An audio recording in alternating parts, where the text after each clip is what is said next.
de campamento, Campamento Niños, dirigía a Alicia al campamento, si han salido, y yo he aprovechado estos días anteriores, mientras ellas preparaba y estaba yo en Casal, para hacer mi retiro espiritual anual. Entonces he estado unos días fuera, y yo solo con Dios, las montañas, y ha sido espectacular. Y bueno, me envió un mensaje Josiño de que finalmente no podía predicar este domingo. Saludos a Josiño y su familia, que no pueden estar con nosotros. Y bueno, y la verdad es que Dios ya me iba hablando de un tema y digo, bueno, pues toca hablar de este tema. Y la verdad es que estuve cerca de las fuentes del Llobregat, y no sé si habéis estado en alguna ocasión, si no, pues os lo aconsejo, está como a una hora de aquí. Y ves, pues eso, como una pared de piedra, y de pronto sale a presión aguas de vida, aguas que de pronto caen y se entrelazan y aportan esa magnificencia, y de pronto, ¡boom!, crea y brotan un río a sus pies, en este caso, pues el Llobregat. Y la verdad es que es una delicia. Y hay aquí algunos textos. Dice, del río sus corrientes alegran la ciudad de Dios. Y me recordaba del río de Dios. Tú imagínate Dios en su ciudad, en su perfección, viviendo total abundancia, y de pronto entre las grietas de sus muros permite que salga fluyendo un río que aporta vida y que trae de su reino y de su verdad, de su pureza, contaminando positivamente absolutamente todo, bendiciendo todo, influenciando todo. Y esto me llevaba a la corriente de la historia, y quería, pues, quería transmitirte en un corto espacio de tiempo, transmitirte el fluir del río de Dios en un mundo el cual está necesitado de ese río de Dios. Y vamos para ello, pues, al inicio de la Biblia, cuando dice la palabra, dice, en el principio creó Dios los cielos y la tierra. Imagínate el universo, ni siquiera había tiempo, no existían los relojes, Dios viviendo en la eternidad, pudiendo estar en cualquier tiempo, no limitándole nada. De pronto crea el momento cero de este universo, quizás para algunos el Big Bang, quizás para otros, quizás otro modelo físico, pero creando de la nada ese bara, que es en el hebreo, cuando dice creó, crea de la nada Dios todo el universo, y todo lo hace bien. Pero fíjate el versículo 2 lo que dice, Génesis 1:2 dice, y la tierra estaba desordenada y vacía, y las tinieblas estaban sobre la faz del abismo. ¿Qué ha sucedido? ¿Qué ha sucedido si el Dios de lo alto, que ha hecho todas las cosas perfectas, de pronto ahora mira a Dios y ve una tierra desordenada? ¿Qué ha sucedido? ¿Qué ha sucedido? Y aquí viene, en teología se llama lo que es la teoría de la brecha. Hay una brecha, hay algo, una inmensidad entre el versículo 1 y el versículo 2 donde sucedieron muchas cosas. Y yo te voy a dar el resumen, ¿vale? Porque no tenemos tiempo para ver todos los textos, pero te voy a dar el resumen de qué parece que es lo que sucedió. Sucedió que Dios en el cielo no solo creó el cielos y tierra, sino también creó criaturas, y en esas criaturas creó ángeles, arcángeles, serafines, de tal manera que le servían y le adoraban. Entre ellos parece ser un ángel precioso, incluso se dice, pues casi el director de la alabanza en el cielo, alguien esplendoroso, maravilloso, que realmente transmitía esa adoración a Dios. Pero hubo un momento en el que él, este ángel, quiso la adoración que se realizaba que no fuera hacia Dios, sino hacia sí mismo. Y para ello hay una historia muy interesante en el libro de Isaías, que está hablando el profeta de un rey de Babilonia, pero curiosamente está hablando de ese ángel en el principio después de la eternidad. Mira qué cosas dice de ese rey, pero sin duda está hablando también de ese ángel. Dice, ¿cómo caíste del cielo, oh lucero, hijo de la mañana? Cortado fuiste por tierra, tú que debilitabas a las naciones, tú que decías en tu corazón, subiré al cielo, en lo alto, junto a las estrellas de Dios, levantaré mi trono y en el monte del testimonio me sentaré a los lados del norte, sobre las alturas de las nubes subiré y seré semejante al Altísimo. ¿Cuál es el peor pecado de la historia? La rebeldía. Y es lo que separa directamente de Dios. Y cómo este ángel quiso la adoración para sí mismo. Ese pecado de rebeldía no podía coexistir con Dios y Dios lo expulsó del cielo. Desde entonces ese ángel pasaría a llamarse Satanás, pasaría a llamarse Belcebú, el demonio, y el diablo, la bestia. De tal manera que fue expulsado, pero curiosamente animó a otros ángeles a seguirle. Incluso hay un texto que nos habla que parece hacer intuir que hasta una tercera parte del cielo de esos ángeles, de esa criatura, le siguieron. Tú imagínate uno de cada 3 ángeles siguiéndole. Y entonces los ángeles pasan de llamarse ángeles a llamarse demonios. Y entonces caen sobre la tierra, y esto da sentido a ese segundo versículo que decía que Dios vio y la tierra estaba desordenada y vacía. De pronto, Satanás se había establecido como el príncipe de este mundo, el padre de mentira, el que buscaba la adoración, el que no soportaba la fe, el que no quiere saber de Dios y que va a hacer todo lo posible para ir en contra de su reino. Pero continúa el versículo 2 con una buena noticia. Dice, y el Espíritu de Dios se movía sobre la faz de las aguas. Es decir, que el Espíritu de Dios, incluso en el original, dice más que se movía, que abrazaba, estaba como abrazando, como observando, a pesar del mal que se había creado con Satanás y sus secuaces, estaba el Espíritu Santo visualizando cómo llevar a bien ese lugar que había diseñado Dios. ¿Hasta aquí me estoy explicando? ¿Sí? ¿Vamos bien en la historia?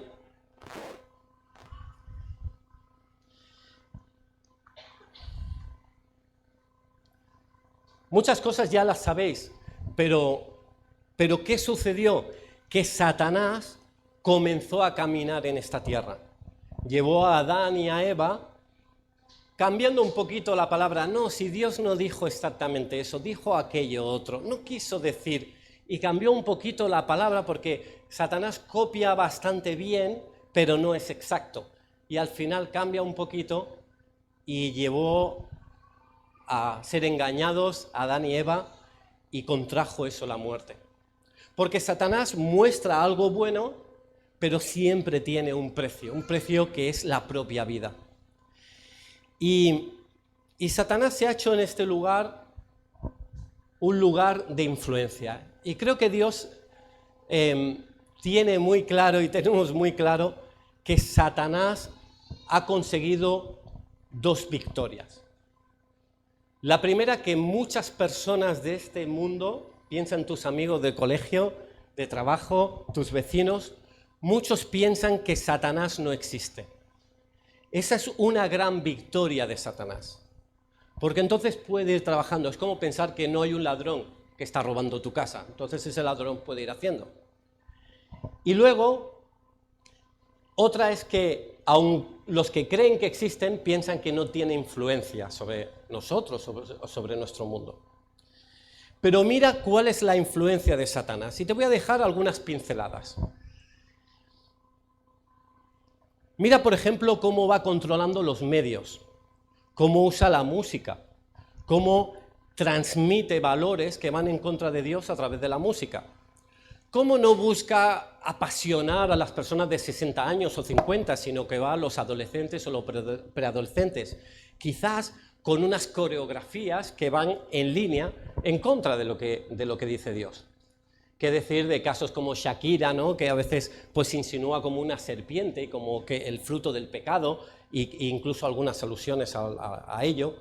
O quizás a nivel de cine, ¿no? Cómo fue la serie de Crepúsculo, pues tan famosa, que a través del amor, y luego era pues todo un mover vampírico, o series que han sido tan famosas, que tantos adolescentes han hecho un récord de lectura, porque no ha habido tantos libros vendidos como la saga de Harry Potter, y siendo una escuela, Hogwarts, que es enseñando a un brujo a hacer su brujería. Y cómo, por ejemplo, vas a una fiesta de barrio y de pronto els dimonis son aquellos que se visten y empiezan a ir bailando o danzando debajo de 4 chispas a las cuales no les da importancia, pero no están haciendo más que escenificar algo que es propio de Satanás. ¿Qué decir de videojuegos que van apuntando hacia la muerte y que van o asesinando o destruyendo cosas porque Satanás tiene ese poder destructor y de hecho es algo adictivo? ¿Qué decir de Satanás cuando alguien desobedece en algo la palabra y entonces, como si fuera un virus que te abres una herida, de pronto viene el virus y las bacterias a esa herida pues para tomar lugar? De la misma manera, demonios están ahí intentando abrirse un camino para tener mayor influencia en la persona. Fíjate cómo conocemos, quizás has tenido experiencias personales, si no en la Biblia, de personas que han estado poseídas por Satanás o que han estado influenciadas. Incluso la Biblia habla de una persona que iba del agua al fuego y del fuego al agua y no podía ni controlar ni tener dominio sobre sí. O personas que son subidos en ira o en depresión o quizás en maledicencia o tantas cosas, influenciados también por su poder. Y Satanás pensó que lo mejor que podía suceder era ir en contra de aquel que iba a traer su río de Dios, que iba a traer esta salvación. Si te fijas, las historias del pueblo de Israel, cómo Dios levanta a la mamá de Moisés, o levanta a la mamá de Samuel, o levanta a la mamá de Jacob, todas ellas eran estériles, porque el mismo Satanás no quería que un día llegara Jesús. Hasta en el momento de llegar Jesús, hubo un infanticidio que se provocó y se mataron a todos los bebés de menos de 2 años para que Jesús también muriera entre ellos. Satanás siempre ha intentado ir en contra del plan de Jesús. Pero Jesús, cuando llegó a esta tierra, después de los 30 años, él empezó con ese primer sermón diciendo: arrepentíos porque el reino de los cielos ha llegado.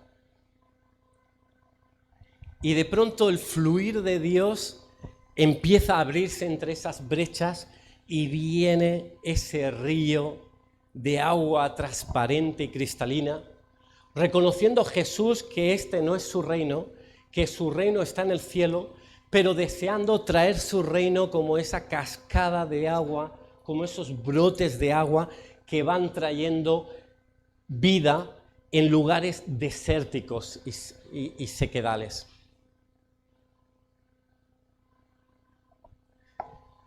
Las aguas del Espíritu de Dios trayendo reforma a todo. Fíjate que empezó con Jesús algo que no había sucedido nunca. Ahora a una persona endemoniada le decía: sal fuera, y los demonios salían. Cosa que hasta la llegada de Jesús no se producía antes. No conocemos ningún testimonio en la Biblia al respecto, porque el poder de Dios es mucho más fuerte que el de Satanás. A veces incluso podemos pensar que esta lucha entre Dios y Satanás, y quiero aquí hacer un paréntesis, que esta lucha es casi el yin y el yang, entre el bien y el mal, y son 2 fuerzas igualadas, y no es así. Imagínate Satanás como una criatura, o sea, como un animal, como si fuera, pues eso, pues un perro con una cabeza pues amueblada y que puede hablar y que, como estos de los dibujos animados, ¿no? Que realmente tienen como vida y es pensante, pero solo puede estar en un lugar. Es decir, actualmente Satanás estará en un lugar, sea aquí en Australia, donde sea, está en un lugar. No puede estar en todo lugar, no es omnipresente. Y Dios, en cambio, es omnipresente, está en todo lugar. Satanás no puede conocer todas las cosas, no es omnisciente. Dios conoce todas las cosas. Satanás sí que tiene muchos demonios que pueden darle información. Incluso dice Pablo en Efesios, dice, no tenemos lucha con carne ni con sangre, sino contra huestes y potestades de maldad. Es decir, que hay hasta una jerarquía, que están organizados como un ejército, pero son criaturas. Dios es omnipotente, Dios es omnipresente, Dios es omnisciente, todo lo sabe, está en todo lugar y todo lo puede. Y Satanás pensó que la forma de acabar con Jesús era llevarlo a la cruz. Pero cuando llegó a la cruz, no sabía que sí, cierto es que el Padre apartó el rostro, que Jesús dijo aquello de, Padre, ¿por qué me has abandonado? Pero dice la Escritura que entonces Jesús fue al infierno por 3 días y estuvo en el Seol. Y puedes encontrar en la Escritura, en Primera de Pedro, capítulo 3, cómo dice que Jesús comenzó a predicar a las huestes encarceladas en el infierno. Y que muchos creyeron. Y cuando fue Jesús restaurado después de 3 días y resucitado, esa parte Satanás no la conocía. Y ahora el poder de Dios queda manifiesto sobre Satanás, porque Jesús murió en la cruz y resucitó al 3er día. Él murió por nuestras enfermedades, porque en el cielo no hay enfermedad sino salud. Él murió por nuestras tristezas, porque en el cielo habrá gozo y no depresión. Jesús murió por nuestra vida, porque en el cielo hay vida y no hay ningún tipo ni atisbo de muerte. Jesús, de pronto ahí, ¡pah!, el río de Dios comenzó a fluir de una forma maravillosa y vemos cómo va corriendo y llenando cada uno de los estados del alma y de esta humanidad. Cómo el Evangelio crece en todo el mundo. Anualmente más y más personas van creyendo en Jesús, a pesar de haber pasado ya 2000 años. Del río sus corrientes alegran la ciudad de Dios. Salmo 46, 4.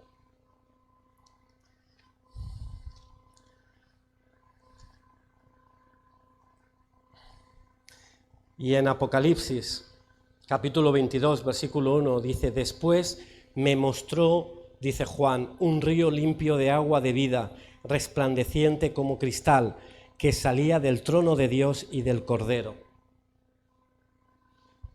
Imagina la ciudad de Dios. Satanás ya está derrotado. Irá un momento a ese lago de fuego y azufre donde eternamente se consumirá, juntamente con todos sus demonios, juntamente con todas las personas que no creyeron en esta vida en Jesús. Sí, lo puedo volver a repetir. Las personas, tus compañeros de trabajo, mis vecinos, nuestros familiares que no reconocen a Jesús, pasarán una eternidad en el lago de fuego y azufre, consumiéndose siempre porque no reconocieron a Jesús, juntamente con los demonios y el diablo. Pero hay un río de Dios. Hay un río de Dios que Dios lanzó, emanó desde el principio, que el Espíritu Santo ya se movía y abrazaba las aguas. Ha habido siempre una voz profética, siempre ha habido levantar a hombres y mujeres que han obedecido a Dios, que han escuchado de Dios, que han establecido mandatos órdenes o mandamientos que han puesto en orden, como Esdras, la iglesia de Dios después de haber estado desperdigada en Babilonia. Cómo Dios levantó a Pedro después de haber sido pues hasta un engañador y ser utilizado para el derramamiento del Espíritu Santo en Pentecostés, en casa de Cornelio. Como Pablo, habiendo sido un perseguidor de la iglesia, de pronto queda libre de delitos y pecados, de estar bajo el dominio de Satanás para seguir al reino de Dios y ser una persona que al final de sus días pudo decir: he corrido la carrera, he guardado la fe. Solo me está esperando la corona. Qué bueno que tú y que yo podamos decidir a qué ponemos nuestra atención. Hay un mundo de las tinieblas que funciona, que tiene influencia, que está tomando los medios, que está tomando las conversaciones, que está apuntando a cosas que sucederán en el futuro. Ahora vemos cosas tan casi normales que hace 2 años no lo eran, de personas haciendo colas para hacerse una vacuna, para ponerse una vacuna y saber que incluso si no tienes esa vacuna, pues igual no puedes viajar a cierto país. Pero dice la Escritura que habrá un momento que se harán colas para marcarse la marca de Satanás del 666 y los que no tengan esa marca no podrán comprar. No digo en ningún momento que ponerse la vacuna sea malo, ni mucho menos. Lo que quiero decir que es una sociedad que va entendiendo algunos principios que ya bíblicamente van a ser más fáciles de explicar y de rehacer cuando vayan llegando. Pero nosotros podemos trabajar bajo radar, en ese momento de lucha espiritual, enfocar nuestra mirada en el río de Dios, en el río de la bendición. Apagar nuestros móviles y tener esos tiempos con Dios. Dejar tener esa dependencia quizás emocional y depender de la verdad del Altísimo. Quizás dejar de estar perezosos o sin rumbo y entender, buscando el propósito de Dios para llevarlo a cabo. Porque, sabes, tienes un don que nadie más tiene y que Dios quiere utilizar para que extienda su reino. ¿Estás ya llevándolo a cabo? Del río de Dios. El río limpio de agua de vida, resplandeciente como cristal, que salía del trono y del Cordero, en medio de la calle de la ciudad, a uno y a otro lado del río, estaba ese árbol de la vida. Qué gozo que tú y yo podamos disfrutar del Cristo de la vida, del Señor que ha transmitido un río de vida, el cual podemos disfrutar e ir a más con Él. Amén. Señor Jesús, te damos gracias por tu río de vida. Gracias porque desde el primer momento diste libertad, pero al momento diste la oportunidad de elegir tu camino. Gracias por el Espíritu Santo abrazando esta tierra, a pesar de que estaba vacía y desordenada. Gracias, Señor, por los hombres y mujeres que han levantado siendo mensajeros de tu palabra, cuidadores de tus mandamientos. Gracias, Señor. Transmisores de tus milagros. Gracias, Señor. Gracias porque la humanidad con el pecado iba a menos, pero con tu llegada, Jesús, irrumpiendo con tu reino este lugar, el río de Dios comenzó a fluir, explosionando de una forma tremenda, trayendo vida en los sequedales, en nuestras vidas con necesidad. Gracias porque tu Tu siervo Juan dice que hemos vencido al maligno. Los padres han vencido, los jóvenes han vencido, porque conocen en fe a Jesús, porque te conocemos, Jesús, porque no hay otro nombre dado a los hombres que el nombre de Jesucristo. Y vivimos en ti, en tu verdad, en tu palabra y en tu vida. Que siga fluyendo el río de Dios delante nuestro, en nosotros y a través nuestro. En el nombre de Jesús. Amén.